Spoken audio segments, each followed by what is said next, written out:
Hello everyone, this is Kaveri Khathuria and once again welcome back to my channel. I hope आप सभी बहुत अच्छी होंगे। Last lecture में हम लोगों ने मार्केटिंग मिक्स के बारे में डिस्कस किया था, 4 पीस को डिस्कस किया था और 4 पीस किसने दिए, कुछ कॉन्सेप्ट्स एडिशनल पीस को भी डिस्कस किया था। तो वो कॉन्सेप्ट हम लास्ट लेक्चर में कर चुके हैं। अब हम डिस्कस करते हैं कुछ एक टॉपिक हमने किया था, factor affecting marketing mix, right. Factors affecting marketing mix.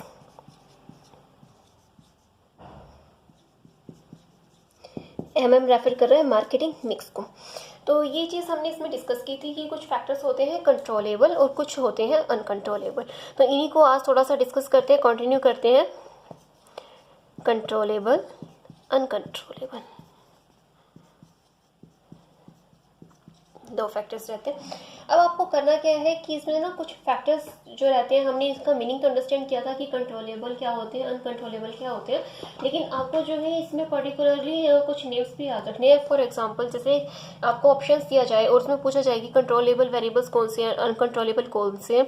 तो देखिए, फर्स्ट जो है इसके अंदर आपका रहेगा कंज्यूमर्स बिहेवियर। कंज्यूमर बिहेवियर आपका आएगा अनकंट्रोलेबल में, आप इसको कंट्रोल नहीं कर सकते। Consumer behaviour, right. Consumer behaviour को कंट्रोल क्यों नहीं कर सकते हैं? देखिए, कंज्यूमर का बिहेवियर जो है अफेक्ट होता है कंज्यूमर की हैबिट से, कंज्यूमर की लिविंग ऑफ स्टैंडर्ड से। उसका अपना सोशल इन्वायरमेंट रहता है, उसका अपना एक सोशल स्टेटस है, एटीट्यूड है, हर किसी की अपनी डिजायर्स हैं, जैसे प्रेफरेंस वगैरह चेंज रहती है। तो ये हर किसी का अपना बिहेवियर रहता है इन सब चीज़ों में। तो अगर इन फैक्टर्स में जैसे ही चेंजेस होता है तो मार्केटर जो है नेसेसरी नहीं कि वो सडनली उन चीज़ों में अपने प्रोडक्ट में भी चेंज ले। तो जैसे अगर कस्टमर की डिमांड चेंज हो रही है तो तुरंत ही जो है प्रोड्यूसर का प्रोडक्ट चेंज नहीं होता है, तो हम इसको कंट्रोल नहीं कर सकते। नेक्स्ट इसके अंदर आपका रहेगा topic competitors behaviour. Consumer behaviour के साथ साथ रहेगा आपका कॉम्पिटिटर्स बिहेवियर।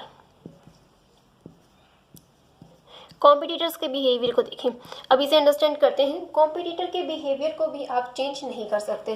क्यों नहीं कर सकते कंट्रोल? क्योंकि देखिए, कंट्रोलेबल फैक्टर है ये। और मार्केटिंग मिक्स जब किया जाता है तो मार्केटिंग मैनेजर को स्टडी करना चाहिए। क्या चीज़ स्टडी करनी है? कंपटीटर के बिहेवियर को से स्टडी करना चाहिए मार्केट में। तो उसको ये चीज़ समझनी चाहिए कि किस बेस पे कंपटीशन किया जा रहा है, हमारे कंपटीटर्स कितने हैं, मार्केटिंग में जो हमारे कंपटीटर्स हैं वो कैसे स्ट्रैटेजीज को अडॉप्ट कर रहे हैं, उनके प्रोडक्ट का क्वालिटी कैसा है। तो हमें ये सब चीज़ें जो है अंडरस्टैंड करनी चाहिए। कंपटीटर के पॉइंट ऑफ व्यू को अंडरस्टैंड करते हुए हमें अपना प्रोडक्ट जो है बनाना होता है। तो हम अपने प्रोडक्ट को चेंज कर सकते हैं, लेकिन कंपटीटर के बिहेवियर को चेंज आप नहीं कर सकते। तो ये पॉइंट भी आपको यहाँ अंडरस्टैंड करना है। इसके बाद नेक्स्ट पॉइंट रहता है इंटरमीडिएरीज बिहेवियर। जो इंटरमीडिएट होते हैं उनके बिहेवियर को, इंटरमीडिएरीज का जो बिहेवियर है उनके बिहेवियर को भी आप जो है कंट्रोल नहीं कर सकते। क्यों कंट्रोल नहीं कर सकते इंटरमीडिएट के बिहेवियर को? देखिए, जब भी किसी प्रोडक्ट को डिस्ट्रीब्यूट किया जाता है, जो मार्केटिंग मैनेजर है उसको वेरियस चैनल्स यूज़ करता है, वेरियस ऑफ इंटरमीडिएरीज है, हर किसी का अपना बिहेवियर है। होलसेलर है, रिटेलर है, ठीक है। तो रिटेलर डायरेक्ट कॉन्टैक्ट में आता है कस्टमर के। सो जो एटीट्यूड है, बिहेवियर, ओपिनियन है प्रोडक्ट के रिगार्डिंग, जो काम करने का जो तरीका है, वो कंज्यूमर्स के रिस्पॉन्स मिलते हैं रिटेलर को, ठीक है। रिटेलर से फिर मिलते हैं होलसेलर को। तो है क्या यहाँ पर सिस्टम कि जो इंफॉर्मेशन है, डिस्ट्रीब्यूशन सिस्टम जो यूज़ किया जा रहा है उसकी पूरी इंपॉर्टेंस रहती है मार्केटिंग मिक्स के दौरान। तो यहाँ पर आप जो है कस्टमर के रिस्पॉन्सेज आप तक पहुँचेंगे, वो डिपेंड करते हैं होलसेलर एंड रिटेलर पर, राइट। होलसेलर है या रिटेलर, होलसेलर एंड रिटेलर के बिहेवियर पर डिपेंड करता है यहाँ पर। तो मेन फोकस यहाँ पर रहता है। तो रिटेलर और होलसेलर से आप कैसे उन्हें हैंडल करते हैं, कैसे मैनेज कर पाते हैं, बेटर वे में मैनेज कर पाएंगे, तभी ये लोग जो है इन्फॉर्मेशन आप तक पहुंचाएंगे। एज अ मैन्युफैक्चरर आप हैं तो आप तक इन्फॉर्मेशन पहुंचेगी। अदरवाइज अगर आप इन लोगों को बेटर वे से डील नहीं कर रहे हैं, क्योंकि इन लोगों का कस्टमर से डायरेक्ट रिलेशन है, आप इनको बेटर डील नहीं कर रहे हो तो कस्टमर के रिस्पॉन्सेज आप तक नहीं आएंगे। तो यहाँ पर ये भी चीज़ रहती है। नेक्स्ट पॉइंट देखिए, नेक्स्ट पॉइंट इसके अंदर एक और रहता है अनकंट्रोलेबल, जो आपको ध्यान रखना है, that is government behaviour. Government के बिहेवियर को आप कंट्रोल नहीं कर सकते, राइट। गवर्नमेंट बिहेवियर, ये चीज़ भी रहती है इसके अंदर। अब गवर्नमेंट बिहेवियर में देखिए, कंट्री है, कंट्री को मैनेज किया जाता है, रूल्स एंड रेगुलेशंस जो फ्रेम किए जाते हैं वो रूल्स एंड रेगुलेशंस बनाए गए हैं प्रोडक्ट के रिगार्डिंग कि प्रोडक्ट का क्वालिटी कैसा होना चाहिए, प्रोडक्ट का डिज़ाइन कैसा हो, राइट। तो प्रोडक्ट के डिज़ाइन के रिगार्डिंग भी जो है वो कुछ रूल्स रेगुलेशन सेट किए जाते हैं। प्रोडक्ट की एडवर्टाइजमेंट करवानी है, उसकी पैकेजिंग करनी है, उसके ऊपर प्राइसिंग क्या चार्ज करना है। तो अगर इन रूल्स में अगर चेंज किया जाता है तो आप को वही फॉलो करना होता है, आप इसको चेंज नहीं कर सकते। तो ये कुछ फैक्टर्स होते हैं जिनको हम अनकंट्रोलेबल फैक्टर्स कहते हैं। देखिए जो जो हमने डिस्कस किया एक बार आप देख सकते हैं। अनकंट्रोलेबल में कंज्यूमर का बिहेवियर है, कंट्रोल नहीं कर सकते अब, ठीक है। उसके बाद है कंपटीटर का बिहेवियर, आप उसे कंट्रोल नहीं कर सकते। उसके बाद आएगा इंटरमीडिएरी का बिहेवियर, वो भी कंट्रोल नहीं होगा आपसे, आप नहीं करेंगे, कंट्रोल नहीं कर पाएंगे, अनकंट्रोलेबल है। आफ्टर दैट आता है आपका लास्ट पॉइंट आता है इसमें गवर्नमेंट का बिहेवियर। गवर्नमेंट के बिहेवियर को भी आप कंट्रोल नहीं कर सकते। तो ये कुछ फैक्टर्स है अनकंट्रोलेबल जो आपको ध्यान रखने हैं। अब डिस्कस करते हैं हम कुछ कंट्रोलेबल फैक्टर्स। कंट्रोलेबल फैक्टर्स, देखिए कंट्रोलेबल फैक्टर्स हैं। अब ये फैक्टर्स वो हैं जिनको आप कंट्रोल कर सकते हैं। कंट्रोल कैसे कर सकते हैं? देखिए फर्स्ट पॉइंट यहाँ क्या रहता है कंट्रोलेबल फैक्टर में, प्रोडक्ट का policy, right. Product policy, product policy को आप कंट्रोल कर सकते हैं। कैसे कर सकते हैं प्रोडक्ट पॉलिसी को कंट्रोल? देखिए प्रोडक्ट, जब भी कोई प्रोडक्ट बनाया जाता है तो उसकी एक क्वालिटी रहती है, उसमें क्वालिटी होना चाहिए जो सेटिस्फाई करे कस्टमर की नीड को, ठीक है। कस्टमर उसी के अकॉर्डिंग आप प्लान कर सकते हैं कि कस्टमर को क्या प्रोडक्ट रिक्वायरमेंट है, उसके अकॉर्डिंग न्यू प्रोडक्ट बनाया जा सकता है। प्रोडक्ट को आप मॉडिफाई कर सकते हैं, ठीक है। प्रोडक्ट को आप मॉडिफाई भी कर सकते हैं। और जो प्रोडक्ट है, ठीक है, आप ये चीज़ देखिए ना कि आपको न्यू प्रोडक्ट लाने का रिक्वायरमेंट है या उसी प्रोडक्ट को मॉडिफाई करने का रिक्वायरमेंट है, तो ये सारी चीज़ें जो है आप कंट्रोल कर सकते हैं, ये आपके हाथ में है, ठीक है। इसी के साथ रहता है नेक्स्ट रहता है ब्रांडिंग। यहाँ हम अंडरस्टैंड करते हैं ब्रांडिंग को। ब्रांडिंग जो है ये भी एक कंट्रोलेबल फैक्टर हो जाता है। अब ब्रांडिंग कैसे कंट्रोलेबल फैक्टर है इसको समझते हैं।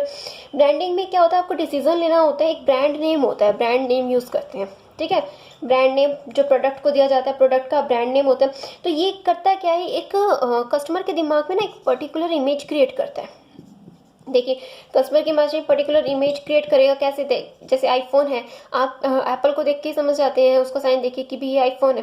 तो ये क्या है, इमेज हमारे माइंड में बनी हुई है, तो पर्टिकुलर इमेज बनाई जाती है। तो अब इससे होता क्या है, इमेज बनाने से सेल इंक्रीज होता है, सेल वॉल्यूम बढ़ेगा, ठीक है। सेल वॉल्यूम अगर बढ़ेगा तो ये आपके लिए बेनिफिशियल है ना। तो आप इसको कंट्रोल कर सकते हैं कि आपको प्रोडक्ट को क्या नाम देना है, उसकी कैसे ब्रांडिंग करनी है, तो ये सब चीज़ें आपके हाथ में होती हैं। इसी के साथ एक प्रोडक्ट इसमें फैक्टर रहता है जिसको आप कंट्रोल कर सकते हैं। थर्ड फैक्टर रहता है पैकेजिंग, राइट। तो पैकेजिंग को देखिए, पैकेजिंग को भी आप कंट्रोल कर सकते हैं।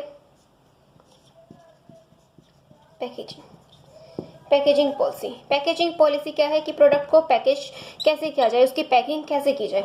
अब जो प्राइस है वो अफेक्ट करता है सेल्स वॉल्यूम को, पैकेजिंग को डिस्कस कर रहे हैं ना, तो पैकेजिंग अफेक्ट करता है सेल्स वॉल्यूम को। अब पैकेजिंग कैसे अफेक्ट करेगा, पैकेजिंग आज के टाइम में हम क्या चाहते हैं कि हम डील कर रहे हैं, ठीक है, हमें इन्वायरमेंट को भी सेफ रखना है। तो हम लोग चाहते क्या है कि पैकेजिंग ऐसी की जाए जो हमारे इन्वायरमेंट को अफेक्ट ना करे।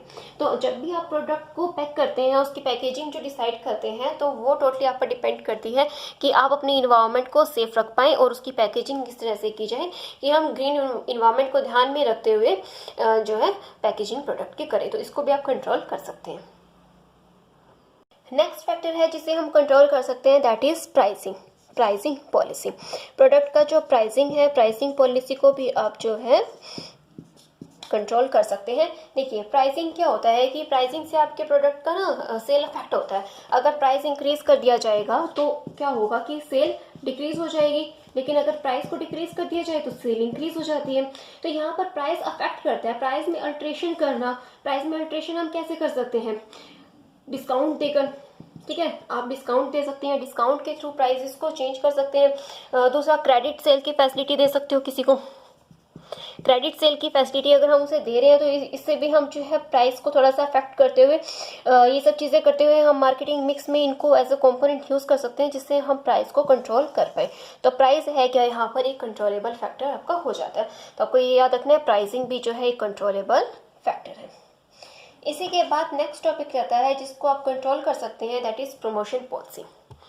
प्रमोशन पॉलिसी, आप प्रमोशन पॉलिसी को भी कंट्रोल कर सकते हैं। प्रमोशन पॉलिसी को कैसे कंट्रोल करेंगे, सोचिए। प्रमोशन पॉलिसी कैसे कंट्रोल हो सकती है आपकी? देखिए, हर फर्म क्या चाहती है कि कुछ प्रमोशनल एक्टिविटीज़ करती है, ठीक है। जैसे कि आप देखें कि एडवर्टाइजमेंट किया जाता है। अब हम कोई प्रोडक्ट बनाते हैं तो उसके रिगार्डिंग एडवर्टाइजमेंट तो हमें करवाना पड़ेगा ना।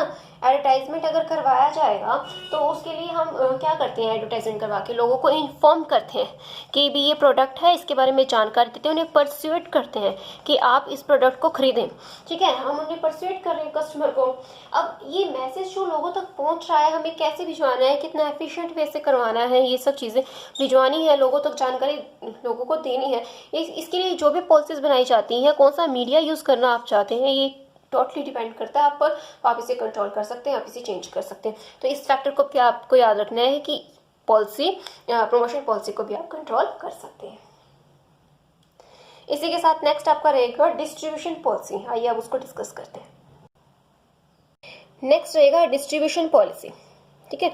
डिस्ट्रीब्यूशन पॉलिसी को भी आप जो है डिस्ट्रीब्यूशन पॉलिसी को कंट्रोल कर सकते हैं।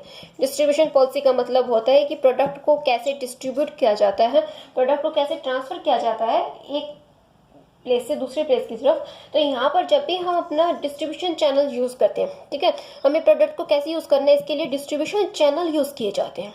डिस्ट्रीब्यूशन चैनल जब यूज़ किए जाते हैं तो यहाँ पे मार्केटिंग मैनेजर डिसीजन लेते हैं कि प्रोडक्ट को कैसे डिस्ट्रीब्यूट किया जाए। और जब प्रोडक्ट को डिस्ट्रीब्यूट करने के लिए चैनल आप चूज़ करते हैं तो आप डिपेंड करता है कि आपका प्रोडक्ट का नेचर कैसा है, नेचर ऑफ प्रोडक्ट कैसा है, ठीक है। नेचर ऑफ प्रोडक्ट कैसा है, देखिए, प्रोडक्ट अगर ख़राब होने वाला है, जल्दी ख़राब हो जाएगा, पेरिशेबल है, तो हम क्या करते हैं कि एक ऐसा मीडिया यूज़ किया जाए कि प्रोडक्ट को जो है जल्दी से भिजवाया जाए कस्टमर पॉइंट तक। तो डिपेंड करता है नेचर ऑफ प्रोडक्ट कैसा है। फिर आप यहाँ पर कंसिडर करते हैं नेचर ऑफ द डिस्ट्रीब्यूटर कैसे, ठीक है। नेचर ऑफ डिस्ट्रीब्यूटर के नेचर को भी कंसिडर किया जाता है। इन सब चीज़ों को दिमाग में रखते हुए आप क्या करते हैं, प्रोडक्ट पॉलिसी डिसाइड करते हैं। और कुछ ना गवर्नमेंट ने रिस्ट्रिक्शंस भी लगाई होती हैं, गवर्नमेंट रिस्ट्रिक्शंस लगा देती है, ठीक है। तो जब भी आप अपनी पॉलिसी को डिसाइड करें तो गवर्नमेंट की रिस्ट्रिक्शंस को भी ज़रूर कंसिडर करें, क्योंकि इन सब चीज़ों को ना माइंड में रखते हुए हमें जो है अपनी पॉलिसी बनानी होती है, ठीक है। तो डिस्ट्रीब्यूशन चैनल को भी आपको कंसिडर करना है। इसी के बाद आपका नेक्स्ट टॉपिक रहेगा फिजिकल डिस्ट्रीब्यूशन पॉलिसी। तो आइए उसको भी एक बार डिस्कस कर लेते हैं कि फिजिकल डिस्ट्रीब्यूशन पॉलिसी क्या है। इसी के अंदर आपका रहेगा डिस्ट्रीब्यूशन पॉलिसी जो हमने डिस्कस किया ना, इसी के साथ एक और पॉलिसी क्या कह रहा है, फिजिकल डिस्ट्रीब्यूशन पॉलिसी।